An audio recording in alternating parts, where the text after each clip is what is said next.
I'm pure non-physical energy, you said, before your birth into this body. I'm pure non-physical energy, and I know the laws of the universe, and I am fully empowered. And now, a part of this consciousness that is me, I'm going to present or project or focus into a new leading edge environment where there are unlimited potential new experiences and so many unknowns. Now humans say, why would I be all-knowing and all-powerful? What could possibly be the reason that I would focus my consciousness into something that's new? And we say, because in the new combining, there is a new desire that is born. In other words, it's this eternal, never-ending, creative experience.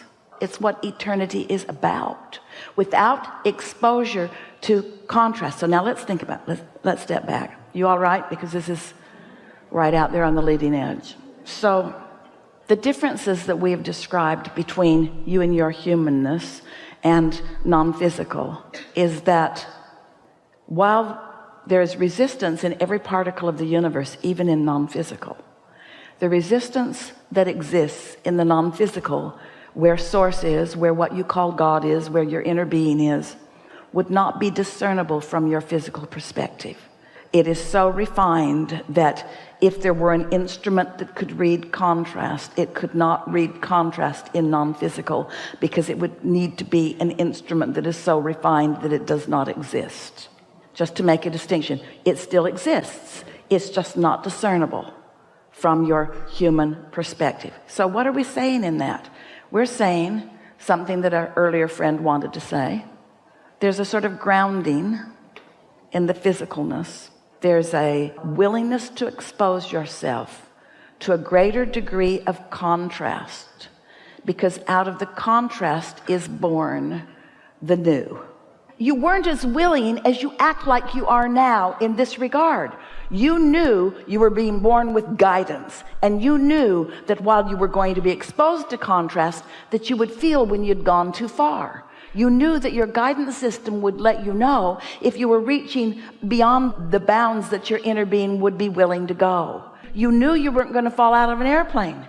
You knew you were completely safe in the process of that. You were willing to come into a physical experience where you did not have that kind of control, because the expansion was the bigger prize. The eternal nature of your beingness mattered more to you than the security of staying the same. And so it's this perfect process where the non-physical part of you said, we'll remain here constant and sure, and you're the pioneers out here on the leading edge where you will discover something new that you want, and as soon as you want it, we will acknowledge the perfection of that which you have honed from this, and we will give our undivided attention to the new desire that is born within you, and we will make it so vibrationally. And you said, because we are all creators and the leading edge is out here where you are, you said, and I, in my physical form, will connect with the energy that creates worlds, and together we will make this idea that was born out of contrast something that is real, that is tangible, that others can live and see. You get it? Out of war you want peace, and out of a desire for peace you discover a way to live it. But you do it in concert with this energy that creates worlds. This is a big topic. We got all over it. So, in a way, I agree to be ignorant of that. I agreed that instead of a band like this of exploration, that I would be born into a body where I had a band like this of exploration, because I knew out of a band like this of exploration that it would launch more rockets of desire over here to where they're tended under this band of exploration. I was willing to get out there on the leading, bleeding edge a little bit for the purpose of discovering something that is more. But there's a really big point that we have not woven into this. The why of all of it.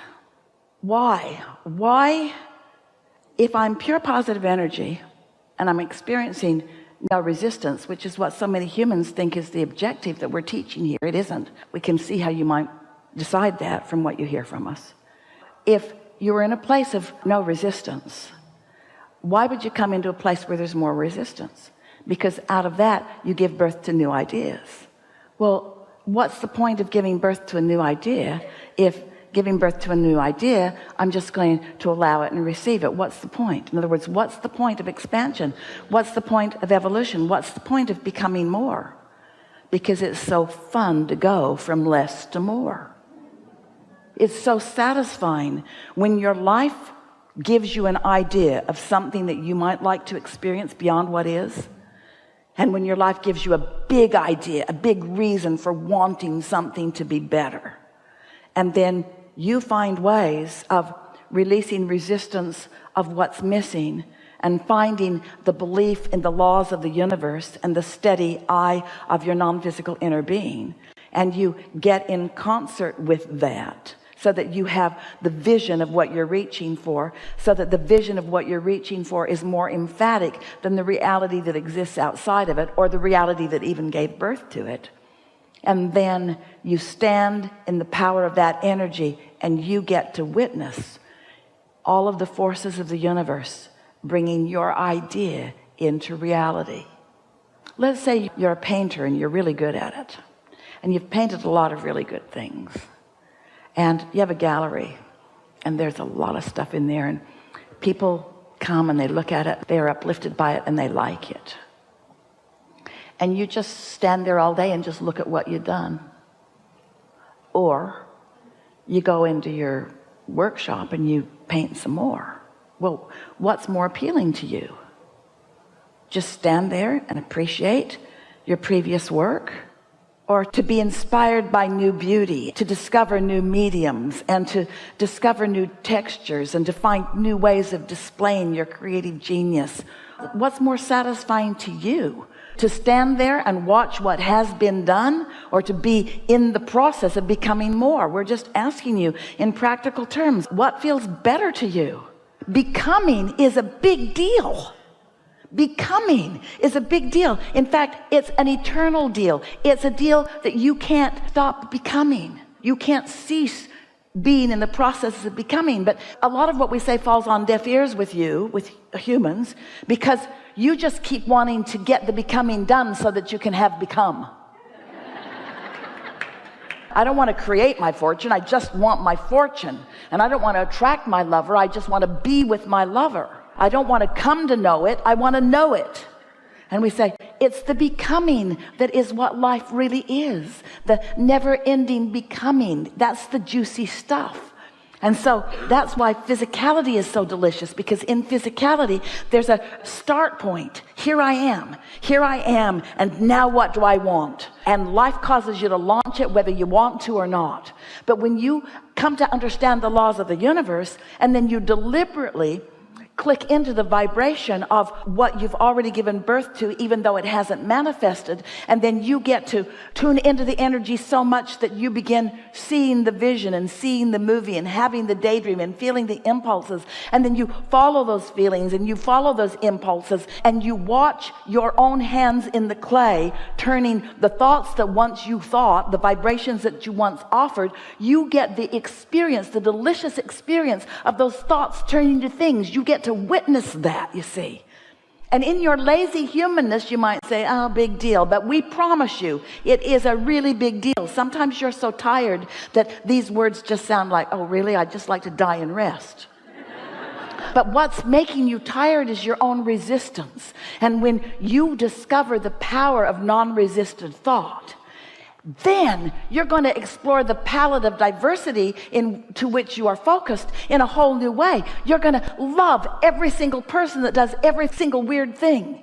You're going to appreciate all the trouble that they make for each other, because it's the stuff that your new thoughts are made out of. You appreciate this broad palette of this physical experience, because out of it is born your dreams, to which you don't have access at first. But because you don't have access to it at first, it makes the discovering the access of it that much more sweet to you. It's like being really, really hungry before you eat, as compared to eating all day long and not wanting to eat anymore.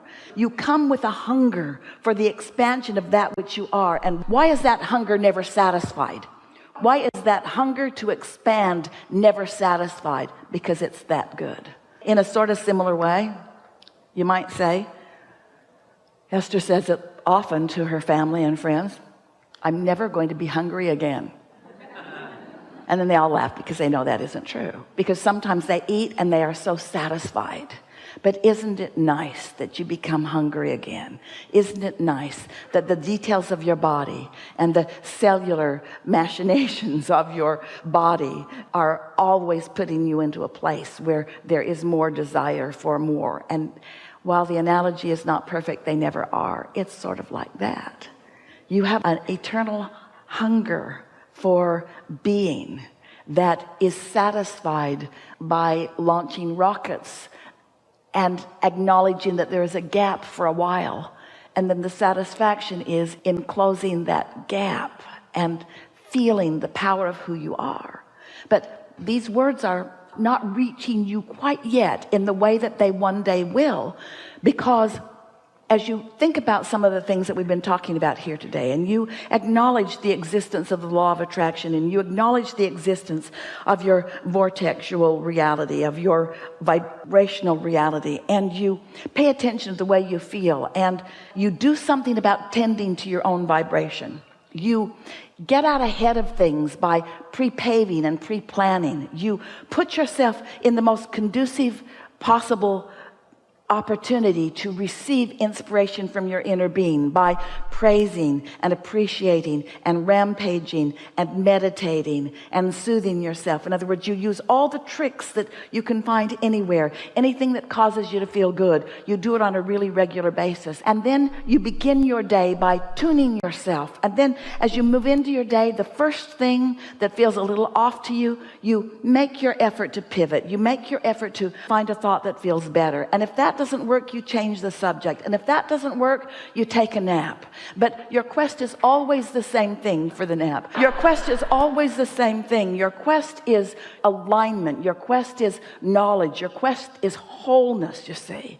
And so we get your questions. It's like, Abraham, I don't quite get it. I was whole, and then part of me came, and I deliberately caused a sort of separation. What's the point of that? And we say, what you're calling a separation, we're calling a refinement, was for the purpose of you discovering in a more tactile way things that you would like to create in this environment where things become tangible. We want you to accept that this time and space is the leading edge of creation. It's nice to have a thought and it's nice to have a dream, but oh, isn't it even more nice for that dream to become a reality? It's nice to think nice thoughts. It's nice to think about love, but isn't it delicious to have an object of attention to which you are flowing your love? The tangible realness of this physical time and space is the epitome of creating. That's why you took your creative genius and you brought yourself here. But then you shoot yourself in the foot by clamoring with each other and judging each other about how well you're creating, and by making judgments about what's the right thing to create and what's the wrong thing to create, until you sort of have polluted the whole tray of colors and substances, until you don't allow yourself the satisfaction that could be there if you weren't in judgment of each other. If you would just accept the perfection of all of the differences of that which you are. If you could accept the perfection without judgment of all of the differences that you are, then you would have this huge palette from which to choose. And when you launch a desire and then follow the lead of how your inner being feels about it, and then witness all things coming into place to give you exactly what you want, you would lose your sense of competition. You would lose your sense of people getting more than their fair share of the pie. You would lose your sense of injustice. You would lose your sense of vulnerability. You would discover and practice and hone and own your sense of invincibility and of perfection and of worthiness. And you would feel satisfaction all of the days of